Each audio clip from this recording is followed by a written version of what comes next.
Hello everyone, नमस्कार, good evening साथियों। जैसा कि दोस्तों आप सभी को पता है कि पशु परिचर भर्ती में पार्ट बी आता है पशुपालन, उससे रिलेटेड हमारी क्लासेज रहती हैं। और आज उसी क्लासों में मुर्गी का पोल्ट्री का जो हमने एक टॉपिक देखा था, यानी कि पोल्ट्री के प्रोडक्शन का हमने एक टॉपिक किया था पिछली क्लास में, तो उसी से रिलेटेड एक क्वेश्चन हमारे माइंड में आता है कि जो अंडे होते हैं वो खाने चाहिए नहीं खाने चाहिए, अंडे शाकाहारी होते हैं मांसाहारी होते हैं, उस टॉपिक को लेकर आज हम डिस्कस करने वाले हैं। तो चलिए शुरुआत करते हैं अंडों से, यानी कि जो अंडे होते हैं, अंडे के बारे में थोड़ा सा डिस्कस करने वाला है। जो अंडे होते हैं कितने प्रकार के होते हैं? अंडे दो प्रकार के होते हैं। कितने प्रकार के होते हैं? दो प्रकार के। दोनों ही टाइप आज हम देखने वाले हैं। अंडों के कितने प्रकार होगी? दो प्रकार। यानी कि अंडे कितने प्रकार के होते हैं? दो प्रकार के होते हैं। एक तो हमने कहा निषेचित अंडे होते हैं। कौन से होते हैं? निषेचित। इनको हम क्या कहेंगे? निषेचित अंडे। दूसरा क्या कहेंगे? अनिषेचित अंडे। एक तो कौन सा हो गया? निषेचित, और दूसरा कौन सा हो गया? अनिषेचित। इन्हें हम फर्टिलाइज क्या बोलेंगे? और इन्हें क्या बोलेंगे? Non fertilise.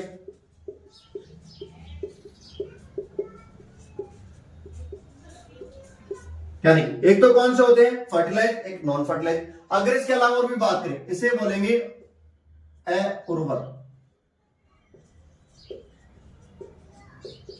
उर्वर एग, और इन्हें बोलेंगे इन्हें बोलेंगे उर्वर एग, और इन्हें बोलेंगे उर्वर एग। देखिए अंडों के टाइप देख रहे हैं। अंडे शाकाहारी होते हैं मांसाहारी होते हैं, दोनों ही चीजें यहां पर डिस्कस करेंगे। अंडे के प्रकार दो प्रकार के, एक तो होते हैं निषेचित अंडे, दूसरे कौन से होते हैं? अनिषेचित अंडे। आप देखिए निषेचित किसे कहेंगे, अनिषेचित किसे कहेंगे। अब मुर्गियों का एक रेशो लेते हैं, यानी कि जो मुर्गी फार्म होता है, मुर्गी फार्म के अंदर मुर्गियां पाली जाती हैं, वहां पर एक क्राइटेरिया होता है। जैसे मान लीजिए 10 मुर्गियों पर एक नर मुर्गी को रखा जाएगा। ठीक है, आ रही बात? यानी कि अगर उस फार्म में या उस जगह पर, उस पिंजरा प्रणाली में 10 मुर्गियों पर एक नर मुर्गी को अगर रखा जाएगा, तो उसमें नर मुर्गी के साथ में क्या होगा? मुर्गियों में फर्टिलाइजेशन की क्रिया होगी, निषेचन की क्रिया होगी। और निषेचन की जब किसी प्राणियों में या किसी जीव के अंदर हम बात करें, अगर फर्टिलाइजेशन की क्रिया होती है तो वहां पर जीव का निर्माण होता है। यानी कि इस मेथड से, यानी कि अगर 10 मुर्गियों के साथ में एक नर मुर्गी को अगर रखा जाएगा तो फर्टिलाइजेशन की क्रिया होगी, निषेचन की क्रिया होगी, और इनसे क्या बनेगा? जीव बनेगा। उस कंडीशन को, और इस मुर्गियों से जो प्राप्त होने वाले जो अंडे हैं, उन अंडों को हम क्या कहेंगे? मांसाहारी अंडे भी कहेंगे। क्या कहेंगे? ने मांसाहारी अंडे।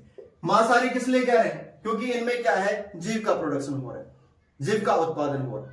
ये तो कौन से हो गए? निषेचित अंडे, यानी कि इनका फर्टिलाइजेशन होने के बाद में तैयार हो रहे हैं। अगर क्या हम कहें फार्मी अंडे,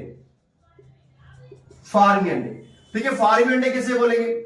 यही कंडीशन, अगर 10 मुर्गियों पर अगर एक नर मुर्गी को नहीं रखा जाता है, अगर 10 मुर्गियों पर मुर्गे को नहीं रखा जाता है, और मुर्गियों से जो प्रोडक्शन के रूप में जो अंडे प्राप्त होंगे, वो अंडे कैसे कहलाएंगे? शाकाहारी अंडे कहलाते हैं। कैसे कहलाते हैं? शाकाहारी अंडे।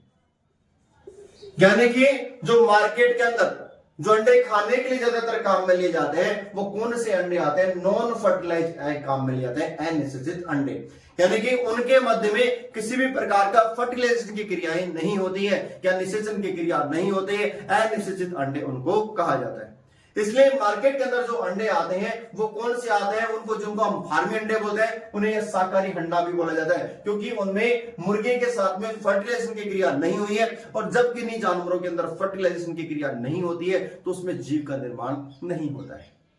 ठीक है दोस्तों, तो यही था आज का हमारे एक छोटा सा टॉपिक डिस्कशन करने के लिए, यानी कि अंडे कितने प्रकार के होते हैं, शाकाहारी होते हैं या मांसाहारी होते हैं। अब शाकाहारी होते हैं, प्रोडक्शन के रूप में प्राप्त हो रहे हैं, खाने चाहिए नहीं खाने चाहिए, इनकी चर्चा आप अपने माइंड में कीजिए। ठीक है, चलिए मिलते हैं नेक्स्ट वीडियो में। Thank you so much.